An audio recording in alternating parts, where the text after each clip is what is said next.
Biblias, hermanos, en el libro de Hechos, donde estamos teniendo nuestra meditación todo este año. Hermano.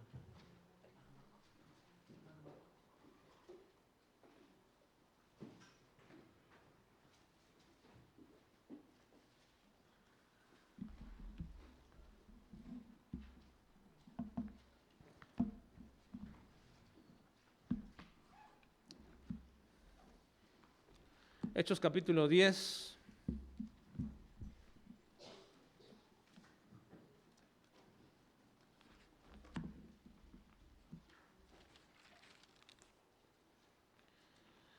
Estamos bajo el tema aclaraciones divinas. Esta es la parte 2.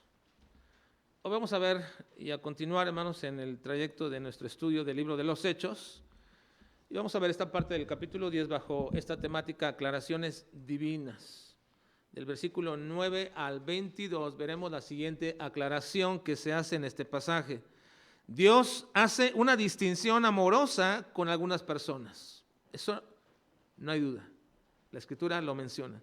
Dios hace una distinción amorosa con algunas personas, pero nos ha ordenado que nosotros no hagamos ninguna para evangelizar a toda persona.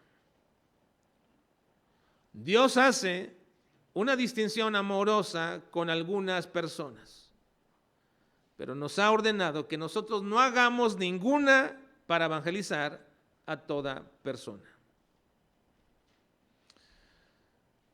Y vamos a estar ahora observando en los versículos 9 al 22, donde nos quedamos la semana pasada. Una de las razones por las cuales muchos cristianos no evangelizan es por causa de los prejuicios. Esa es una de las razones por las cuales muchos de nosotros no evangelizamos, por causa de los prejuicios. Y me atrevo a decir que quizás esta sea, por encima del temor, por encima de la vergüenza y por encima de la timidez, la razón más grande por la cual no llevamos a cabo de manera diligente ni de manera obediente el mandato que pesa sobre cada uno de nosotros de compartir el evangelio de Jesucristo. Ese evangelio que nos condujo a nosotros a una nueva vida, y muchos, sin saberlo o reconocerlo, se han detenido para hablarle a las personas que han tenido cercas debido a los prejuicios que tienen sobre dichas personas. La semana pasada, hermanos, vimos la primera aclaración que se hace respecto al valor que tienen las obras y las prácticas de carácter religioso en una persona que aún no ha conocido verdaderamente a Dios. De tal forma que Dios decidió, por aquella condición que tenía este hombre, de acuerdo al relato, a las oraciones y a las limosnas que hacía, Dios decidió mandar a Pedro para llevarle el evangelio a este centurión romano que estaba en Cesarea junto con su familia. Pero antes de mandar a Pedro, el Señor tuvo que quitar de Pedro una de las prácticas que se han implantado en la mente de muchos cristianos, por las cuales no comparten el evangelio a ciertas personas. Y eso es precisamente lo que llamamos prejuicios. Antes de mandar Dios a Pedro a hablarle a aquel centurión romano, trató con Pedro para quitar de él ese estorbo llamado prejuicios o prejuicio.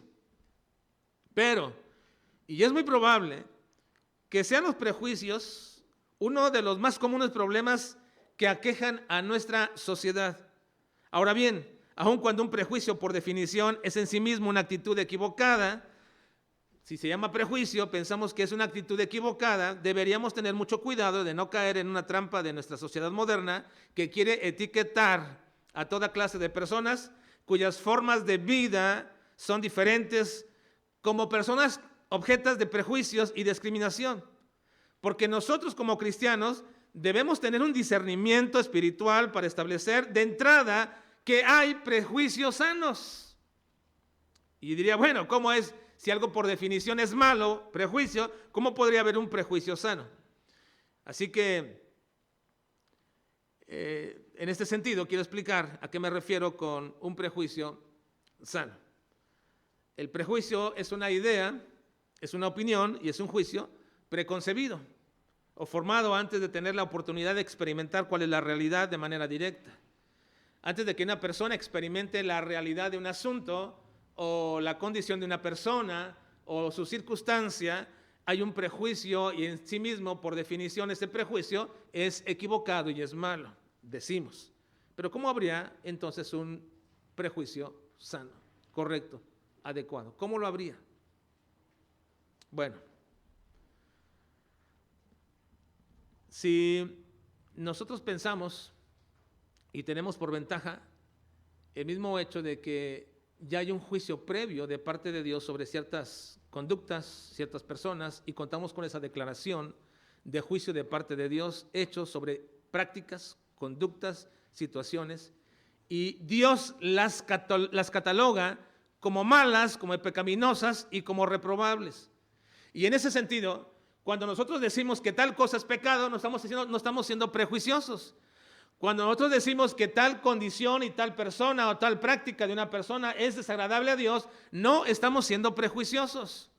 Simplemente estamos utilizando lo que ya Dios ha dicho y ha determinado que eso es pecaminoso y que eso es malo y que yo no tengo que checar y tengo que observar y tengo que ver y tengo que meditar y tengo que analizar a ver si realmente es malo. Ya lo que es malo y Dios lo ha declarado así. Así que tengo una ventaja en ese respecto. Tenemos una ventaja de no ser prejuiciosos sobre ciertas conductas, sobre ciertas prácticas, incluso ciertas condiciones de vida que son declaradas como como malas, sin que tenga que ver en ello implicado un prejuicio. En Romanos capítulo 1, versículo 32, dice lo siguiente: quienes habiendo entendido el juicio de Dios, que los que practican tales cosas son dignos de muerte, no solamente las hacen, sino que también se complacen con los que las practican. En todo esto es la conclusión de todo un listado de conductas, todo un listado de acciones, todo un listado de tipos de personas que practican tales cosas, y finalmente concluye diciendo que todo eso está catalogado por Dios como algo pecaminoso y que son dignos de muerte. Pero no solamente dice quien los hacen, sino también aquellos que se complacen con los que las practican. Ahora enseguida, después en el capítulo 2, cuando termina este capítulo, dice en el versículo 2 al respecto: mas sabemos que el juicio de Dios contra los que practican tales cosas es según verdad. Así que, de ninguna manera, nuestra percepción de prácticas, de conductas, de situaciones, inclusive de personas, puede ser prejuiciosa cuando ésta proviene de un juicio directo de parte de Dios. Cuando Él cataloga tal cosa como pecaminoso, como malo, como desagradable, incluso como digno de muerte. Así que en ese sentido solamente podríamos llamarle a esto un prejuicio sano, porque ya existe un juicio de parte de Dios sobre algo. Pero lo que estamos tratando de quitar de nuestra práctica cristiana, y lo que quiero en esta mañana precisamente observar con ustedes, es acerca de los prejuicios incorrectos y nocivos que nos impiden como cristianos compartir el Evangelio. Y creo, hermanos, sinceramente creo que uno de los problemas grandes por los cuales nosotros no estamos evangelizando, por los cuales pasamos años de nuestra vida conviviendo con personas en el trabajo, con familia cercana, y no les hablamos de Cristo, tiene que ver porque tenemos prejuicios que no nos permiten hablarles de Cristo a estas personas. Más allá, por encima, como he dicho, del temor, del miedo, de la vergüenza, del desconocimiento, pero creo que principalmente la razón por la cual nosotros no hemos evangelizado ni hablado de Cristo a vecinos, amigos, a compañeros de trabajo, tiene que ver con prejuicios. Y ese es un impedimento muy fuerte que no nos deja evangelizar con libertad y que se ha vuelto tan común en nuestras vidas que ya ni siquiera alcanzamos a ver que son prejuicios los que nos impiden evangelizar. Y nos autoconvencemos de que son una realidad, que esa es la realidad. Pero en verdad todo eso es un prejuicio. Y muchas veces lo expresamos así. Decimos que no les hablamos a ciertas personas. ¿Por qué no van a creer? No van a creer. Esa es quizás nuestra primera condición de decir, bueno, ya no le hablo a esas personas porque no van a creer. Y yo les preguntaría, pero ¿quién de nosotros teníamos las condiciones naturales para creer? ¿Quién? Absolutamente nadie. ¿No éramos acaso por naturaleza también incrédulos? Como toda la gente. O quizás también algunos por causa de los prejuicios digan que no van a hablar o que no hablan a tales personas porque la vida de tales personas y sus prácticas son muy pecaminosas y que de ninguna manera están o muestran un interés espiritual o una inclinación a las cosas espirituales.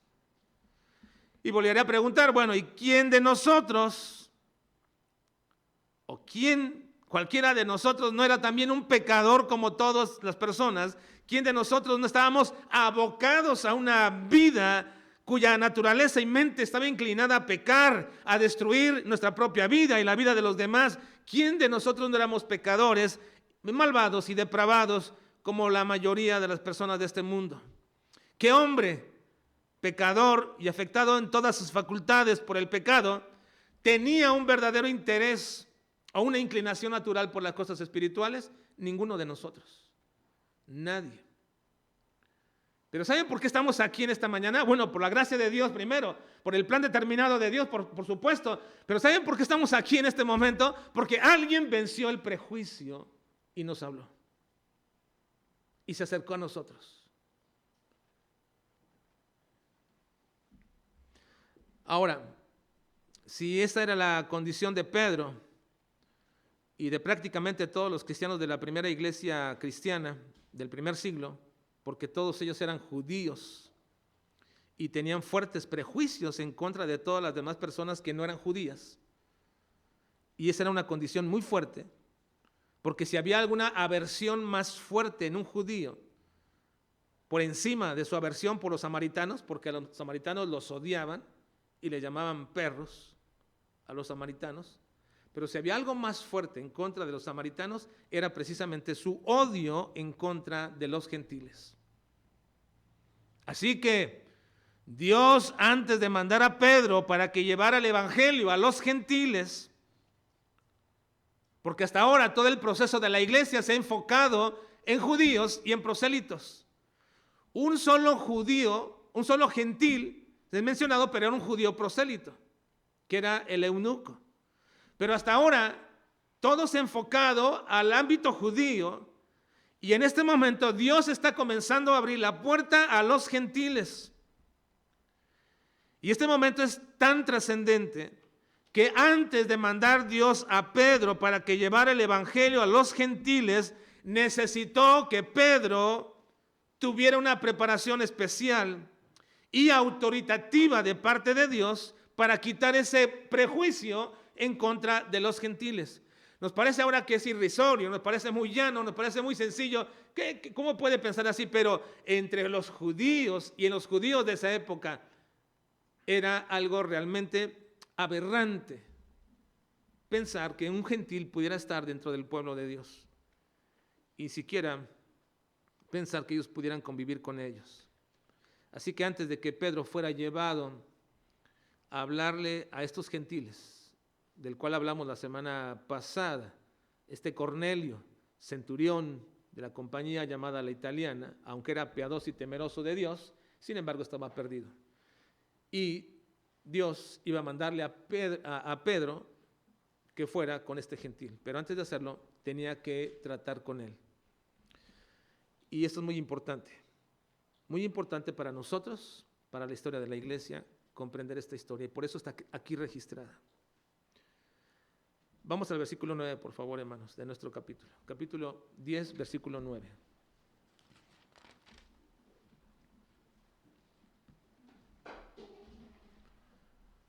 Recuerden que después de que Dios le habló a este centurión y le pidió que mandara a traer a Pedro, y así lo hizo de manera inmediata para que fuera a decirle lo que tenía que hacer, para mostrarle el mensaje del evangelio.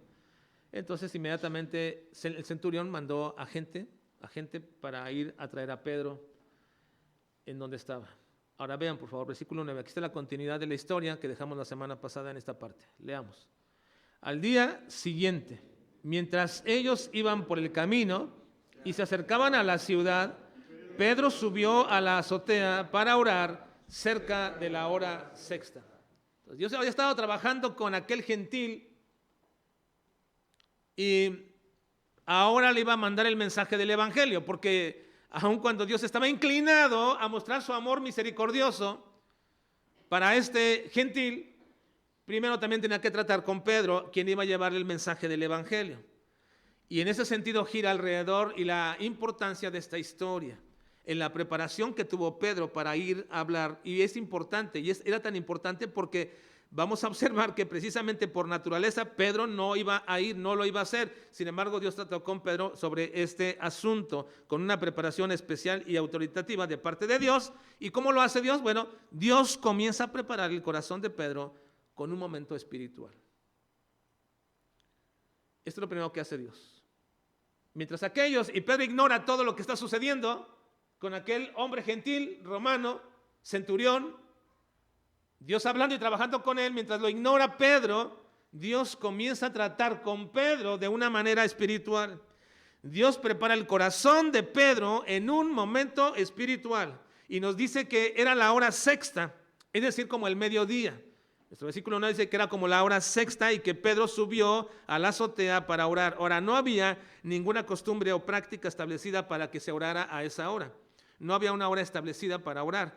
Sí la había en cuanto a ir al templo. Recuerden que los judíos iban a orar al templo a la hora novena. Eso nos lo dice el capítulo 3 de Hechos, que era la hora novena, la de la oración, donde iban a orar ellos. Pero el orar a la hora sexta no era costumbre de nada, así que Pedro no subió para cumplir una costumbre, como lo hacen algunos otros grupos religiosos, ¿verdad? Como lo hacen de manera muy, muy religiosa, en ciertas horas inclinarse y voltear hacia el lugar donde está su lugar sagrado y orar. No, con los judíos no lo había en ese sentido, no había ese horario, así que este momento de ir a la hora sexta, que eran las 12 o el mediodía, era simplemente fue un momento, diríamos, espontáneo, en el cual Pedro sintió esa necesidad de ir a orar a la azotea.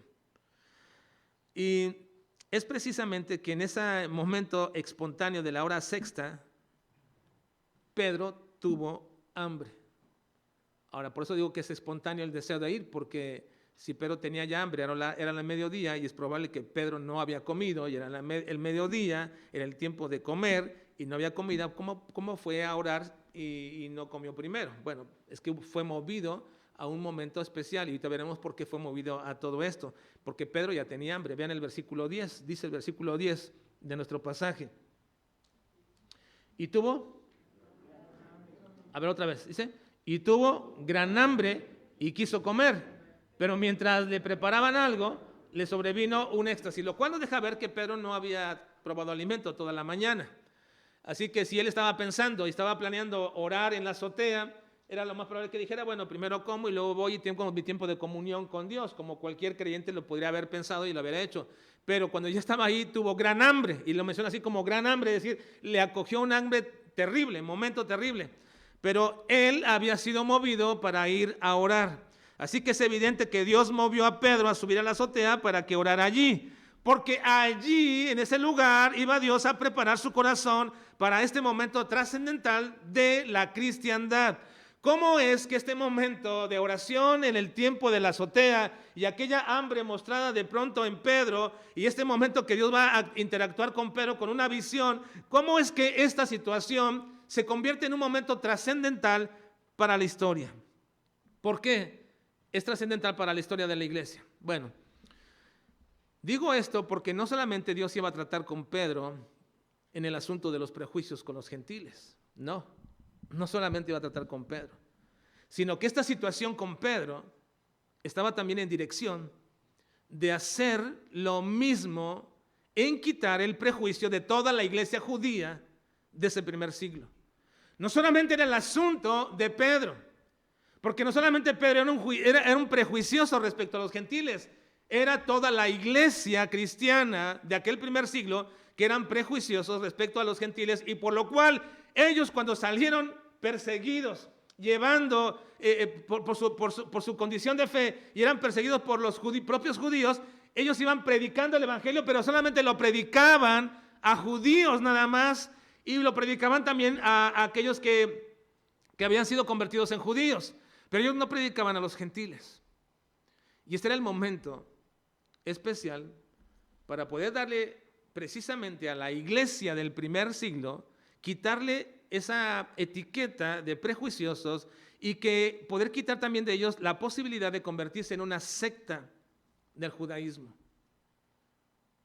Así que es trascendental, porque no solamente tiene que ver con Pedro, sino que tiene que ver con toda la iglesia del primer siglo, porque en ese sentido, lo que hizo Pedro aquel día, resultado de esto que vamos a ver ahorita, fue que levantó una revuelta entre la iglesia judía.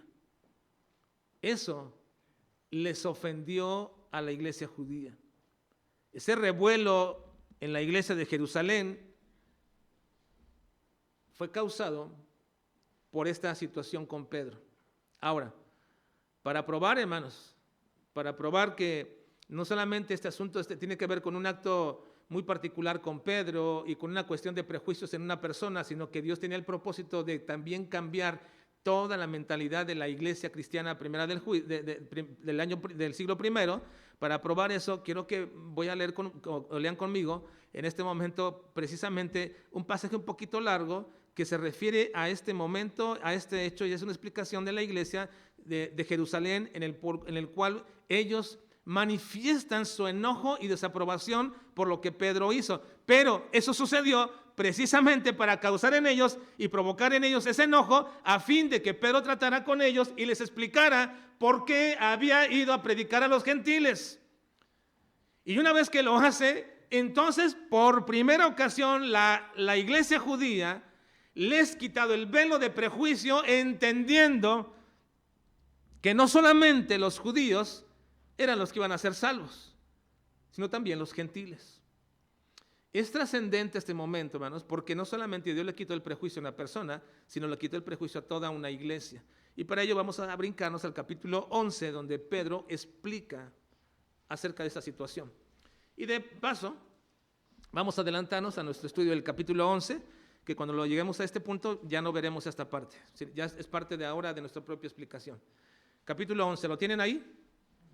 Hermanos, capítulo 11. Y vamos a leer la explicación de todo este evento.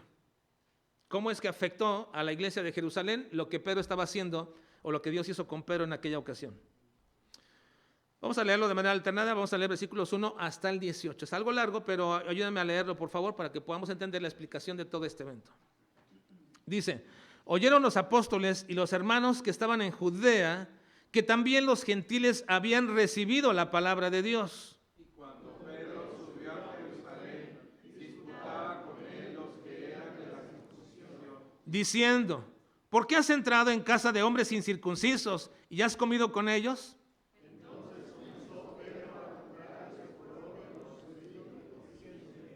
Estaba yo en la ciudad de Jope orando y vi un éxtasis sin visión, algo semejante a un gran lienzo que descendía, que por las 4 puntas era bajado del cielo y venía hasta mí. consideré y vi cuadrúpedos terrestres y de reptiles y aves del cielo. Y oí una voz que me decía: levántate, Pedro, mata y come. Señor, no, porque ninguna cosa común o inmunda entró jamás en mi boca. Entonces la voz me respondió del cielo por segunda vez: lo que Dios limpió, no lo llames tú común.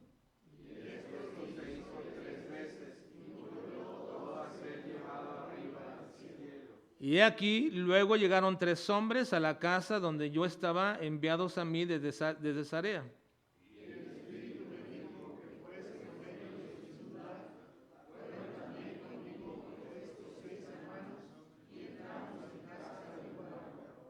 Quien nos contó cómo había visto en su casa un ángel que se puso en pie y le dijo: envía hombres a Jope y haz venir a Simón, el que tiene por sobrenombre Pedro.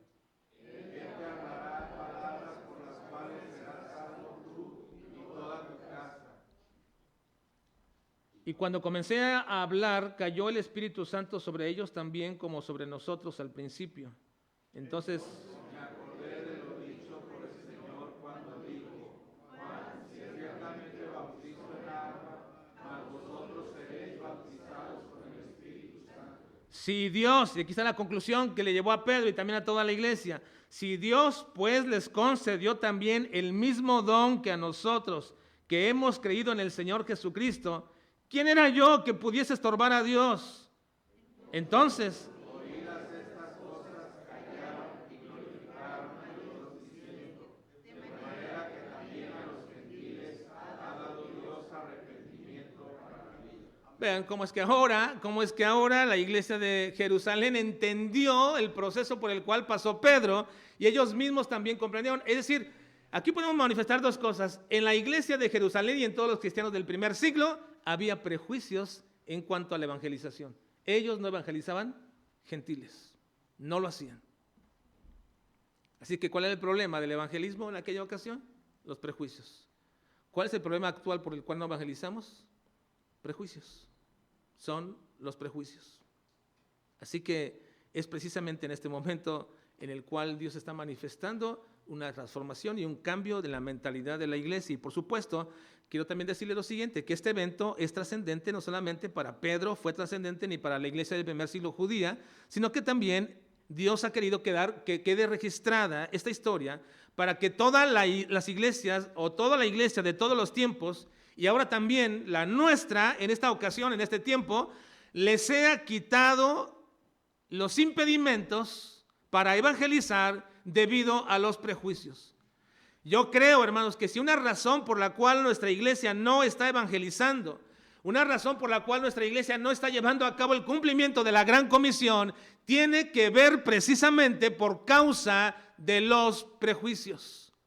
Esa para mí es la razón quizás principal, por encima de todas, que no evangelizamos. Tenemos prejuicios. Pero para que pueda ser quitada ese prejuicio, tanto en Pedro como en la iglesia, como ahora nosotros, era necesario siempre estar en una postura espiritual. Era necesario que ese prejuicio fuera quitado en un momento espiritual. Nunca podemos nosotros hacer cambios significativos en nuestra vida mientras nuestra condición de comunión con Dios sea mínima o sea nula.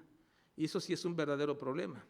Y es más común de lo que nosotros podríamos pensar dentro de los cristianos, porque una de las primeras cosas que sacrificamos cuando estamos tan atareados, tan llenos de tanta actividad, y que las urgencias y las premuras del diario vivir de nuestra vida rutinaria se vuelve cada vez más sobrecargada, una de las primeras cosas que se sacrifican en aras de tener un poco más de tiempo para hacer todo lo que tenemos que hacer es precisamente nuestro tiempo de comunión con Dios. Comenzamos a posponer la lectura de la Biblia, comenzamos a posponer nuestro tiempo de comunión con Dios, comenzamos a posponer el tiempo de oración, comenzamos a posponer y aplazar el tiempo de venir a la iglesia porque tenemos un montón de cosas que hacer y no nos alcanza el tiempo y lo primero que hacemos es sacrificar el tiempo de comunión con Dios. Ese es un pecado terrible en los cristianos. Es quizás nuestro pecado más escondido. Porque de alguna forma y de alguna manera queremos cumplir con todo. Pero cuando no se puede cumplir con todo, lo primero que sacrificamos es nuestra comunión con Dios. Nuestro tiempo de comunión con Dios. Y decimos, engañándonos, que más adelante vamos a recuperarlo. Pero esa es una falacia. Porque ese tiempo nunca se recupera. Y aun cuando fuera posible hacerlo, si fuera posible hacerlo, ya hemos perdido preciosos e inestimables momentos de comunión con Dios que iban a ser determinantes en las decisiones y acciones que estábamos tomando ese día que decidimos pausar nuestro tiempo de comunión con Dios. Por ello, hermanos, nunca deberíamos olvidar qué tan importante es y era para Jesucristo el tener comunión con su propio Padre. Él salía en las noches a orar, salía muy temprano a orar con el Señor. Y era tan importante que nos dio todo un mandato respecto a este asunto. Nos dice en Mateo 6, 31 a 34. Vean, por favor, hermanos, lo que dice Mateo 6, 31 y 34. Ayúdenme a leer, por favor. Dice, no os afanéis.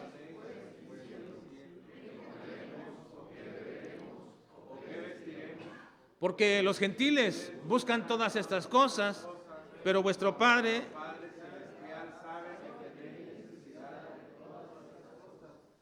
mas buscad primeramente el reino de Dios y su justicia, y todas estas cosas os serán añadidas. Así que, una vez más, así que, hermanos, cuando tenemos esa necesidad de tiempo y de búsqueda y de esfuerzo, no sacrifiques el tiempo con el Señor, no lo hagas. Es el peor error de nuestra vida.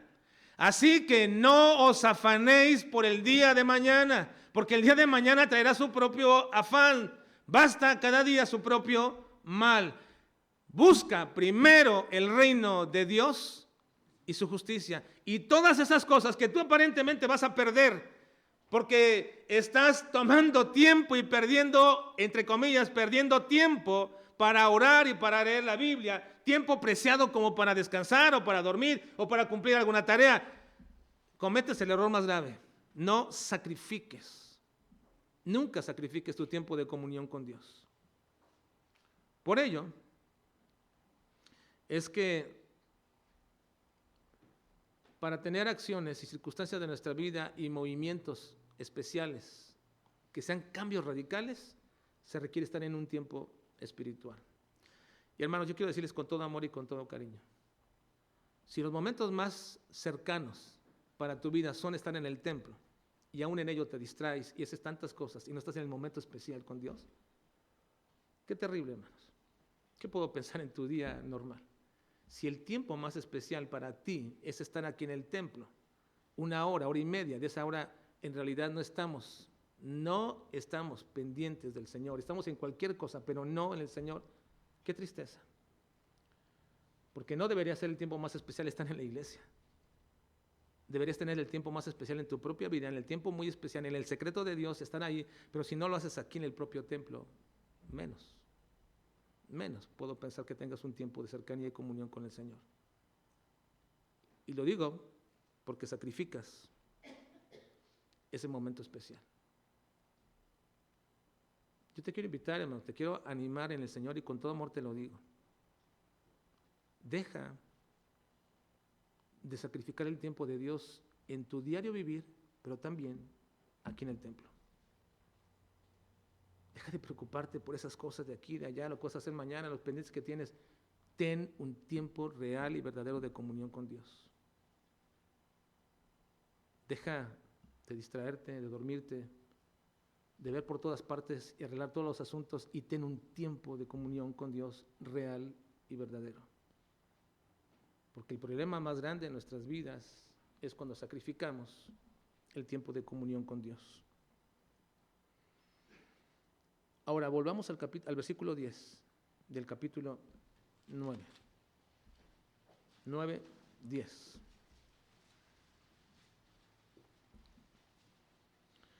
Pedro estaba orando y tuvo hambre. Y cuando tuvo hambre, ¿qué fue lo que pasó? Y Dios le mostró una visión. Le vino un éxtasis. Un éxtasis. Dios le mostró a Pedro en este momento algo muy especial. Y en este sentido la palabra éxtasis se refiere no a algo que haya salido de sus sentidos y estuviera fuera de sus sentidos, sino más bien la palabra implica un análisis de las cosas que van a manifestarse. Así que Pedro tuvo hambre y Dios le mostró un éxtasis, pero todo lo había preparado el Señor, lo llevó a un tiempo de oración. Tuvo hambre y ahora es el momento de mostrarle al Señor el momento trascendente para toda la iglesia y enseñarle que los prejuicios son equivocados cuando Dios dice que son equivocados.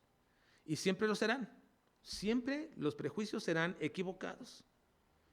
Dios le va a mostrar a Pedro que los prejuicios son equivocados cuando Él dice que son equivocados y siempre serán equivocados cuando tiene que ver con la evangelización de las personas.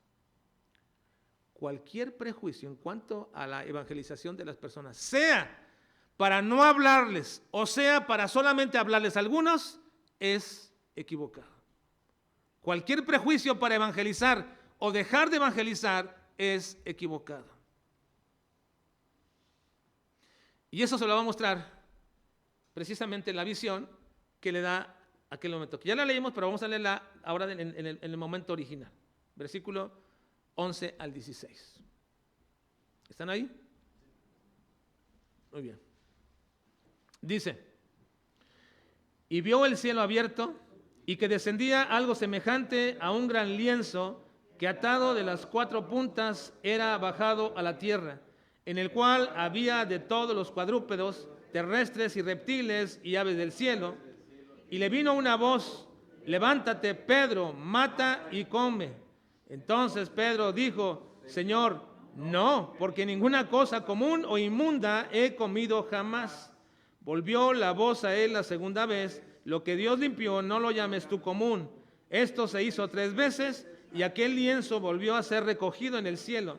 Y mientras Pedro estaba perplejo dentro de sí sobre lo que significaría la visión que había visto, he aquí los hombres que habían sido enviados por Cornelio, los cuales, preguntando por la casa de Simón, llegaron a la puerta. Le mostró el Señor una visión que le iba a cambiar su mentalidad, iba a transformar este tiempo. En cuanto a las leyes dietéticas de los judíos, hermanos, existen en la ley de Moisés una descripción clara de lo que los judíos deben comer y no deben comer. La ley hace una diferencia entre los animales puros e impuros, y era deber de todo judío mantener esta práctica. Los judíos habían establecido incluso muy fuertemente, habían mantenido esta práctica desde tiempos antiguos, que hasta hoy día, hermanos, lo siguen manteniendo. E incluso han etiquetado estas formas de comer como alimentos kosher, es decir, alimentos apropiados. Y las etiquetan de esta manera, y deben estar etiquetados de esta forma, bajo estrictas normas en casi todo el mundo. Estas etiquetas garantizan que dichos productos respetan los preceptos de la religión judía, y que por lo tanto se consideran puros y aptos para ser ingeridos por los judíos.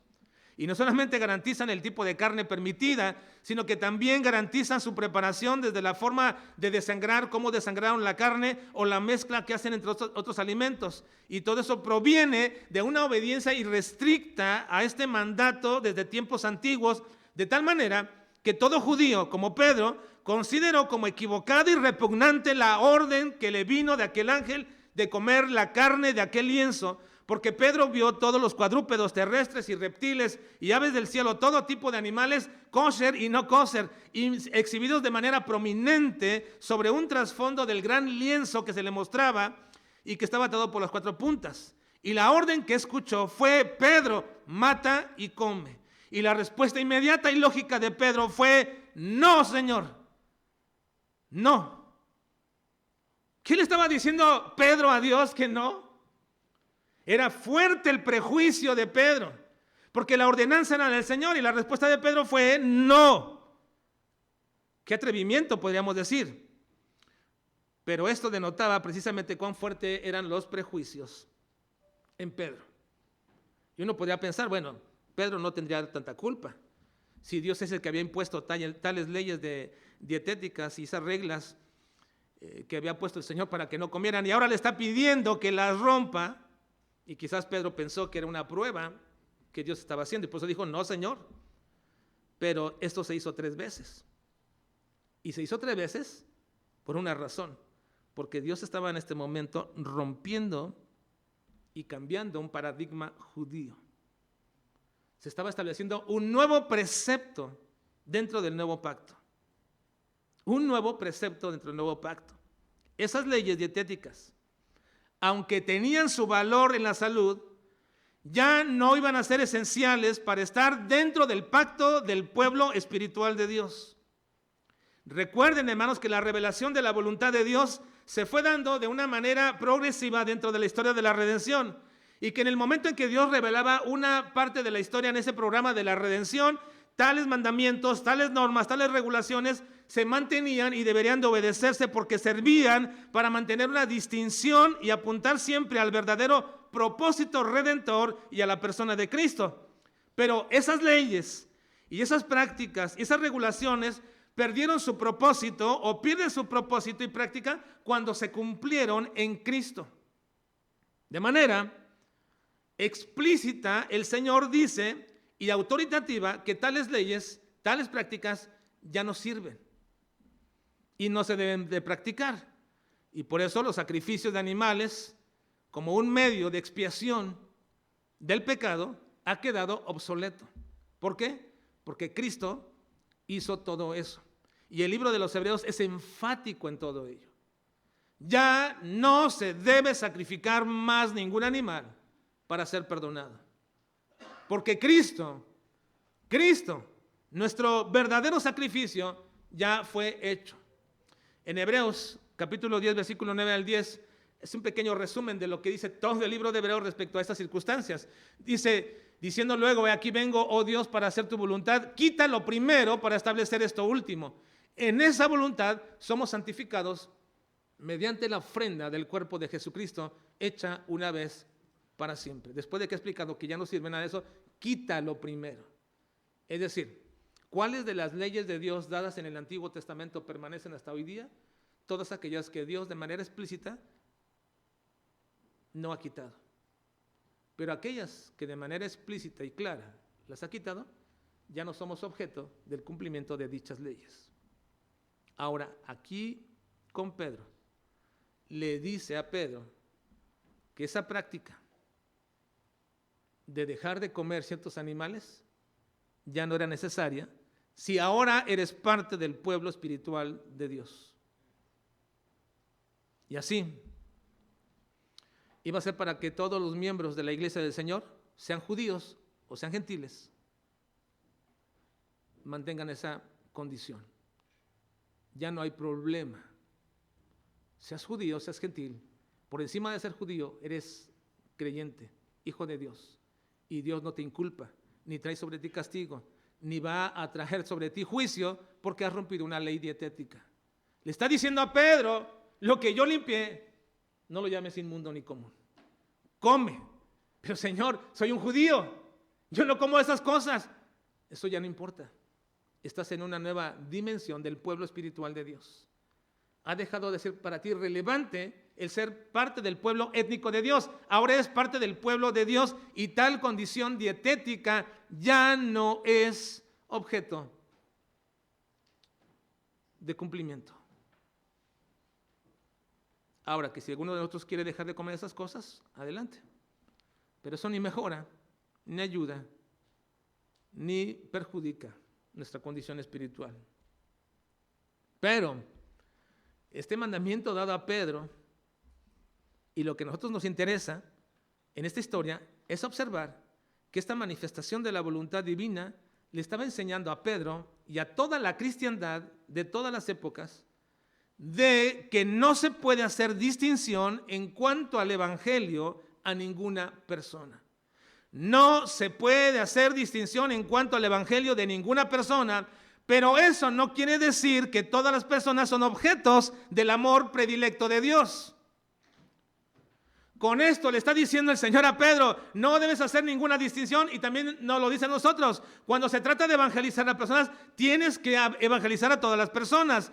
El evangelio es para todas las personas, pero no quiere decir con ello que todas las personas son objeto del amor predilecto de Dios. Y aún aquellas que lo son, también les es necesario oír el mensaje del evangelio.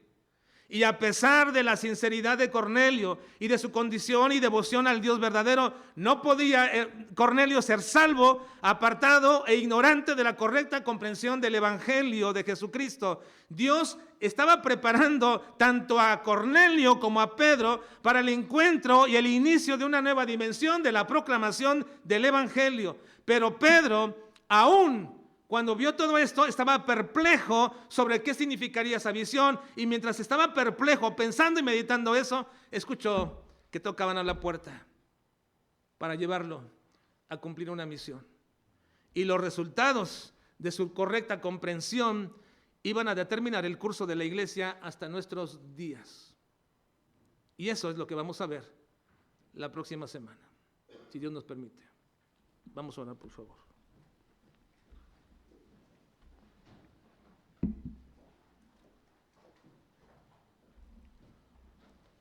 Señor, te queremos suplicar en esta mañana que abras nuestro pensamiento y nuestro corazón, Señor, en entender y reconocer, Señor, que una de las cosas por las cuales no estamos evangelizando es porque tenemos prejuicios con aquellas personas que nos rodean. Aquella historia dada a Pedro, Señor, por ti, y esa lección, aún no causa su efecto de manera personal en muchos de nosotros.